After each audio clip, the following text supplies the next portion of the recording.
Assalamualaikum warahmatullahi wabarakatuh. Waalaikumsalam warahmatullahi wabarakatuh. Selamat pagi. Pagi, Bu. Selamat pagi. Pagi, Bu. Gitu dong. Jadi jawab salam aja harus semangat. Apalagi kalau Jadi jawab salam itu harus semangat. Apalagi nanti mau menerima materi yang akan Ibu sampaikan. Kalau jawab salam aja udah nggak semangat. Iya. Siap, Bu. Siap. Jadi sebelumnya untuk memulai pembelajaran biasanya kan kita berdoa dulu ya. Silakan ketua kelas dipimpin doanya. Siap, gerak. Doa mulai. Doa selesai. Baik, ini tampaknya hadir semua ya? Iya, Bu. Kak Leli nggak berangkat. Apa? Izin pulang kampung. Oke. Leli aja yang nggak berangkat apa? Iya, ada? Bu. Baik. Jadi hari ini pembelajarannya beda sama minggu kemarin. Jadi minggu kemarin Ibu kasih tugas project di akhir, tapi kali ini Ibu bakalan kasih kalian tugas secara kelompok. Kalau kemarin kan kita individu nih, kalian maju satu-satu. Nah kali ini Ibu akan kasih tugas kelompok. Jadi nanti kalian dibuat kelompok.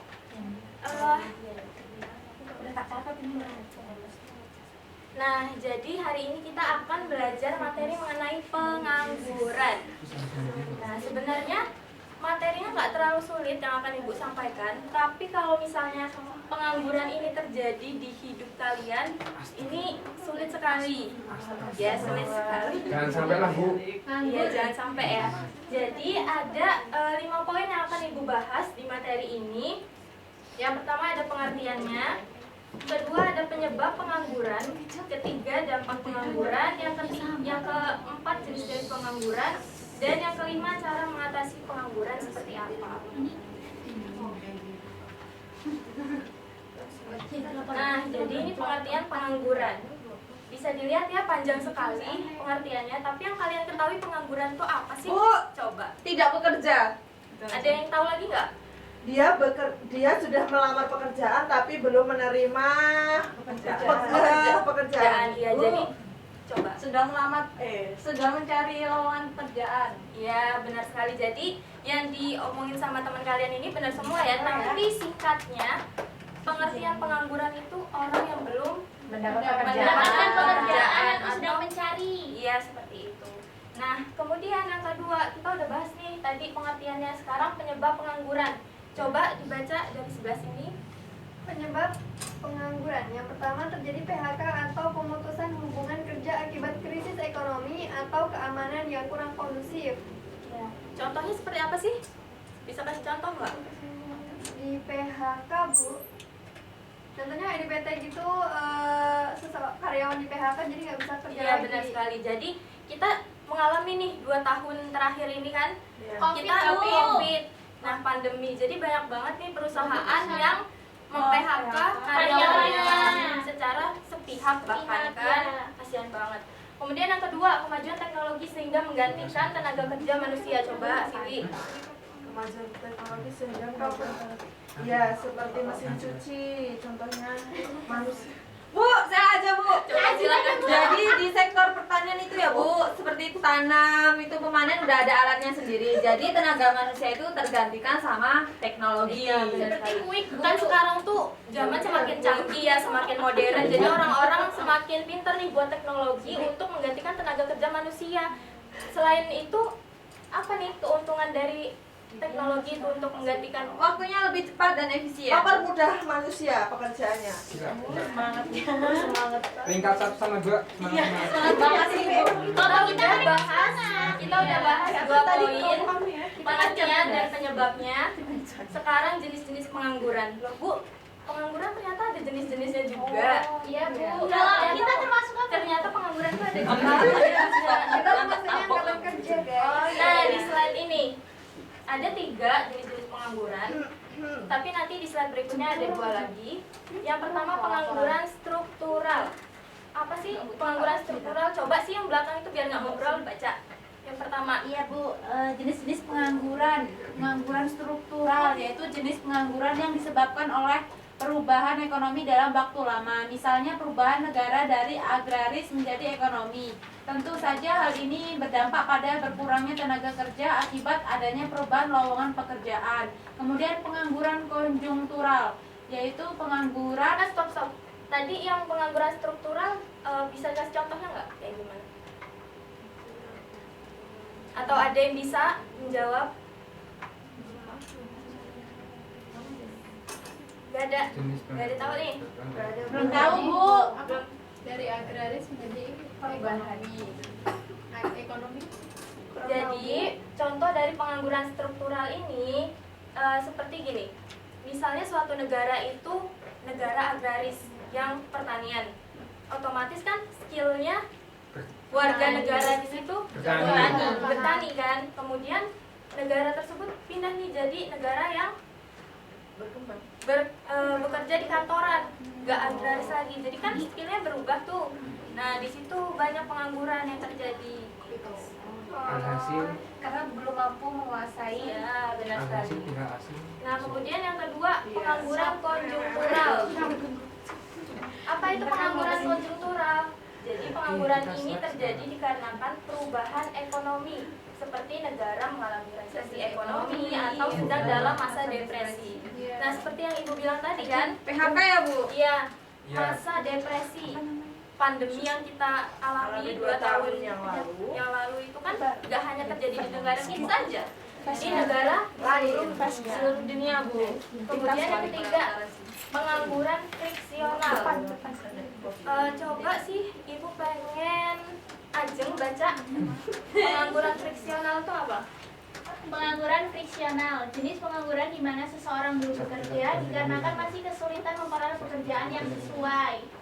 Contohnya kayak ini Bu, kayak misal kita yang fresh graduate gitu, jadi belum tahu passionnya itu kita kemana mauan Bu, belum sesuai lah cari pekerjaannya itu yang sesuai kita mau. Iya benar. Jadi pengangguran friksional ini yaitu jenis pengangguran di mana seseorang belum bekerja dikarenakan masih kesulitan memperoleh pekerjaan yang sesuai. Jadi dia lagi nunggu nih panggilan kerja mana nih yang bakal menerima dia. Kemudian yang selanjutnya itu pengangguran musiman, yaitu pengangguran yang berkaitan dengan ekonomi jangka pendek seperti sektor perkebunan. Musiman itu seperti Ada yang bisa coba? Bisa Bu Sela. Jadi pengangguran musiman itu contohnya seperti ketika ada musim bertani gitu ya Bu. Kalau ada musim panen sama musim tanamnya itu tenaga kerja kepakai, sedangkan kalau tidak sedang di musim itu tenaga kerja tersebut menganggur. Benar sekali. Jadi Satu kita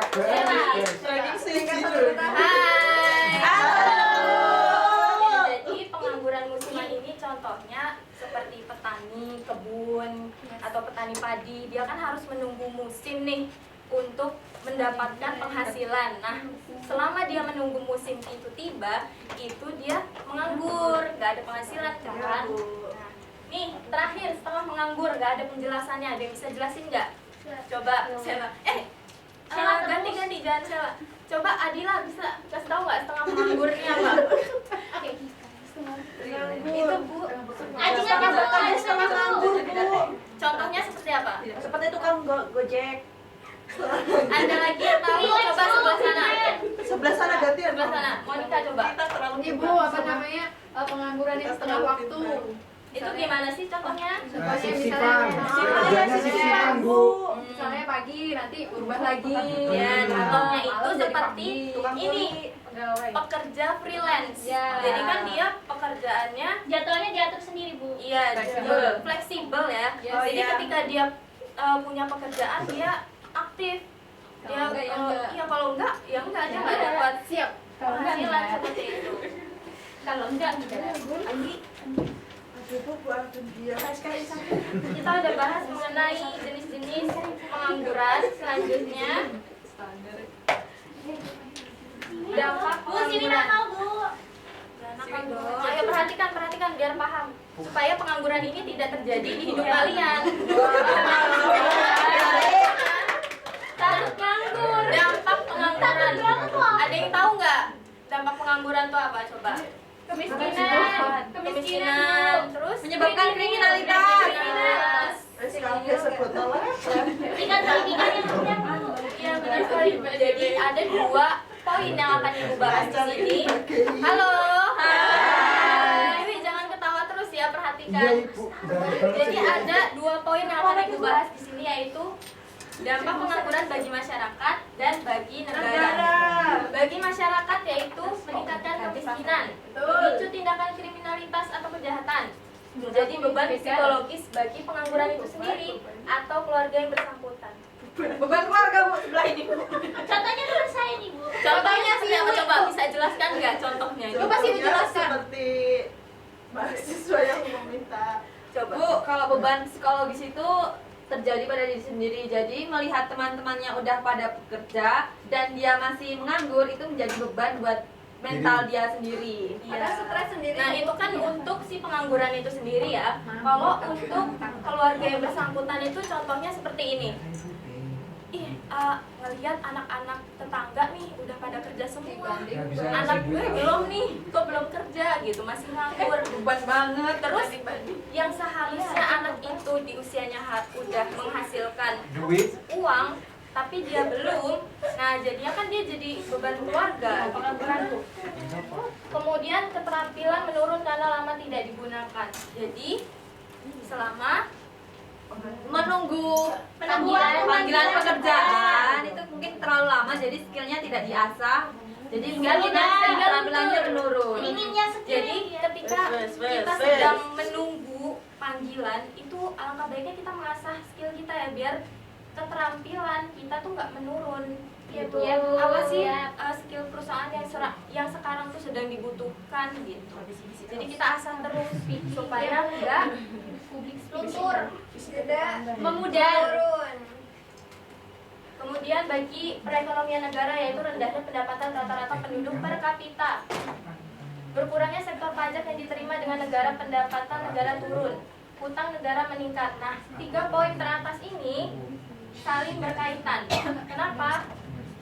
Karena gini, pendapatan negara itu lebih besar atau lebih banyak didapatkan dari Masyarakat. pajak, pembayaran pajak.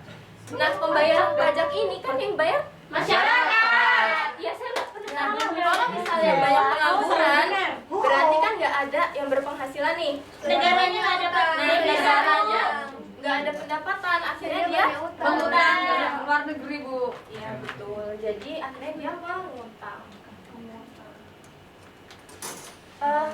Bagaimana cara mengatasinya? Yaitu meningkatkan keterampilan dan kualitas tenaga kerja melalui pelatihan. Yang kedua, mengembangkan usaha mikro dan kecil. Dan yang ketiga, memperbaiki mutu pendidikan dengan tujuan supaya masyarakat memiliki tingkat pendidikan setara. Sudah 5 poin kita bahas. Selanjutnya akan Ibu beri tugas kelompok. Jadi di sini Ibu punya 3 lembar untuk kalian jawab. Jadi Ibu langsung saja ya bagi. Ini kelompok 1, 4. Ini kelompok 2, 4 orang. Ini 5 ya.